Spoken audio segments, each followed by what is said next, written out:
बोरावणी येथून देवदर्शन करून गावी जाताना अक्कलकोट रोडवरील शांती चौकात दुचाकी स्वाराचा अपघात झाला। सिमेंटच्या बलकरला कट लागला आणि दुचाकीवरील MH13 DJ 9178 महिला चाकाखाली आली। गंभीर जखमी होऊन त्या महिलेचा जागीच मृत्यू झाला आहे। जयश्री अरुण जाधव, वय वर्ष 45, राहणार तेलगाव सीना, तालुका उत्तर सोलापूर असं मयत महिलेचं नाव आहे। सकाळी पतीसोबत घरातून बाहेर पडलेले पती-पत्नी बोरावणी इथं देवदर्शनासाठी गेले होते। दर्शनानंतर घराकडे जात असताना पती-पत्नी दुचाकीवरून शांती चौकात आले। तेथून गावाकडे वळण घेताना सिमेंट बलकरचा दुचाकीला कट लागला।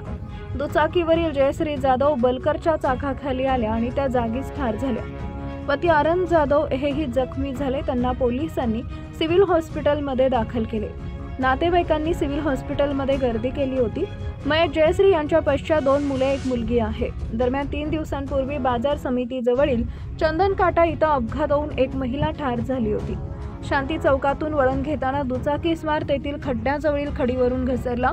दुचाकीवरील महिलेचे डोके व हात बलकरच्या चाकाखाली गेला, तर त्याचे पती अरुण जाधव विरुद्ध दिशेला पडले, अशी माहिती प्रत्यक्षदर्शींनी दिली आहे।